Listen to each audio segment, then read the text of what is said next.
Caitlin Clark just humiliated reigning MVP Wilson, and it's blowing up across the sports world. We're talking about a moment that could change the narrative around both of these superstars. But before we dive in, hit that like button and subscribe so you don't miss a beat of this unfolding drama. Has been making waves not just for her game but for her comments off the court. Now, with tensions rising, the clash between her and Caitlin Clark is turning into much more than a basketball rivalry. Is this about rap privilege or just pure basketball dominance? We're going to break down what really went down, and trust me, it's bigger than you think. Wilson is a force to be reckoned with in women's basketball, but she doesn't always get the love she deserves. Last year, she won the WNBA MVP, but instead of everyone celebrating her skills, controversy came knocking. A video popped up showing having a heated talk with her teammate Kelsey Plum about white privilege and other social issues. It was intense.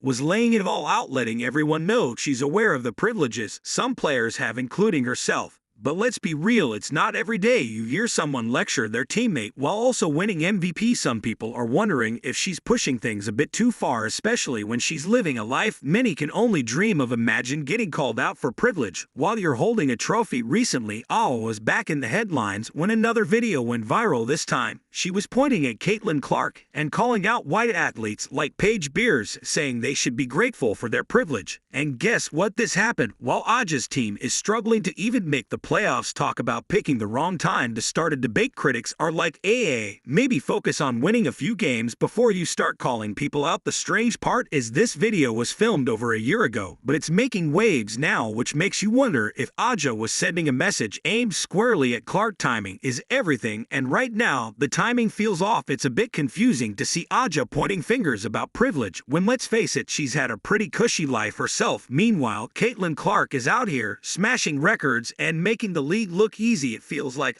is balancing between being the victim and the oppressor, which doesn't sit well with everyone. People are starting to ask, is she focusing on the right thing here instead of letting her game speak for itself? Aja's narrative is shifting towards social issues, and it's making people wonder if she's overshadowing her own talents with all this drama. Basketball, Aja, keep your eyes on the ball. The story is telling doesn't exactly match her background. She went to private schools that cost more than most people's annual salary, had top-notch coaching, and a family that supported her every step of the way. On the other hand, players like Caitlin Clark and Kelsey Plum didn't have the same cushy setup and had to grind their way to the top. Aja's life is a highlight reel of opportunities that most people would dream of. So when she talks about oppression, people are scratching their heads and wondering if she's lost sight of how good she's had it. Maybe instead of pointing fingers, she should be tipping her hat to those who've had it harder. More and more fans are turning their attention to players like Caitlin Clark, who just put their heads down and get the job done, while is out here talking about privilege. Caitlin is showing what hard work and dedication can achieve. The contrast is clear,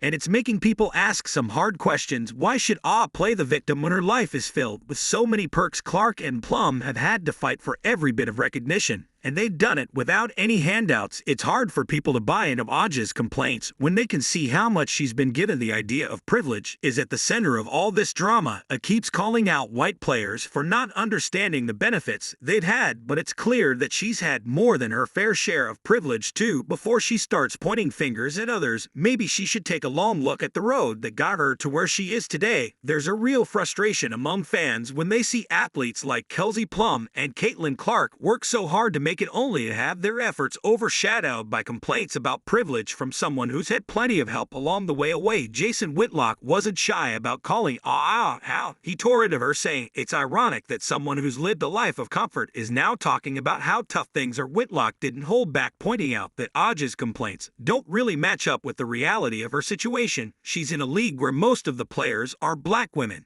and yet she's talking about systemic oppression like she's the one facing all the challenges. Whitlock's critique really struck a chord with a lot of people, and it's left many agreeing that Aja's perspective seems a little out of touch with her own success. To add more fuel to the fire, just scored a massive shoe deal with Nike. That's right after all the talk about privilege and white athletes, Nike handed her a signature shoe contract. Some people are scratching their heads at this decision, wondering if Nike is more interested in making a political statement than celebrating the players who are actually elevating the game. Meanwhile, Caitlin Clark is out there breaking records and pulling in fans from every corner, but she's not not getting the same kind of attention from big brands. It's like Nike decided to back the drama instead of the talent. Even with the big shoe deal, it's hard to imagine the Jaw sneakers flying off the shelves while she's making headlines for her opinions. Caitlin Clark is making waves for her jaw-dropping performances on the court. The difference between these two couldn't be clearer.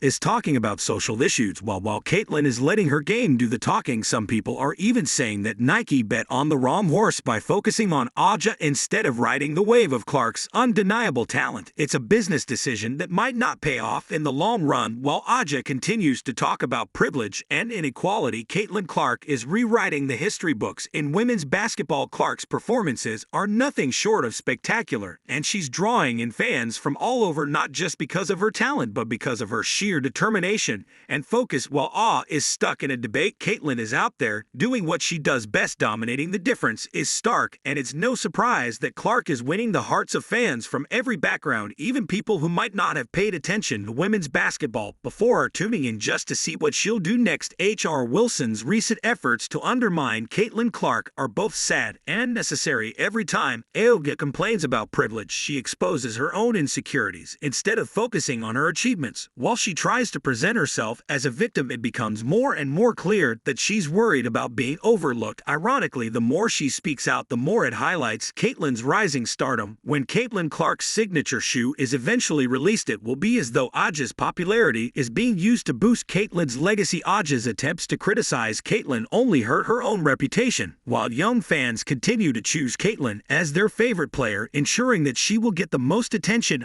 Seems to think she's telling an important story, but what she's really doing is pushing people away. Nike, in backing Aja with her own shoe line, appears to be supporting the wrong player. They're trying hard to make Aja's shoes a big deal, but the reality is Caitlin is the one making waves on the court. Aja's focus on feeling slighted and victimized is causing her public image to fade faster than her influence in the league. Nike's marketing strategy seems misplaced as its relevance is shrinking while Caitlin's presence continues to grow stronger. It's almost ironic that while Aja is focused on personal grievances, Caitlin is quietly becoming the real star of the game. Caitlin Clark, meanwhile, is putting up impressive stats, breaking records, and performing like a true champion. Despite all this, Nike is still choosing to highlight as the face of the WNBA, but the audience isn't responding in the way they'd hoped. The TV ratings show a clear difference. Aja's presence isn't boosting viewership. Aja seems trapped in a mindset of entitlement, acting as if success is something she's owed, while Caitlin is the one winning over the fans with her talent instead of recognizing this shift. It continues to talk about being treated unfairly, while Nike misses the opportunity to spotlight the real star. And Caitlin Clark fans of basketball are more drawn to skill and talent than to drama and controversy. Nike's decision to push Aja as the face of the WNBA isn't just poor marketing, it's becoming embarrassing. The difference between Aja's struggle to remain relevant and Caitlin's effortless dominance on the court is becoming more apparent by the day. Yet AA continues to cling to her narrative, even though it's not helping her. Nike can't seem to understand that no amount of marketing will make up for the fact that Caitlin is the real attraction. The gap between A's storyline and Caitlin's success is only growing wider. While it focuses on stirring up controversy, Caitlin Clark is breaking records and drawing in massive audiences. The numbers don't lie. Caitlin's games brought in 1.8 million viewers, while A's games only attracted around 900,000. These numbers make it clear that Caitlin is the star that people are watching, and A's complaints aren't changing. That Caitlin is proving herself to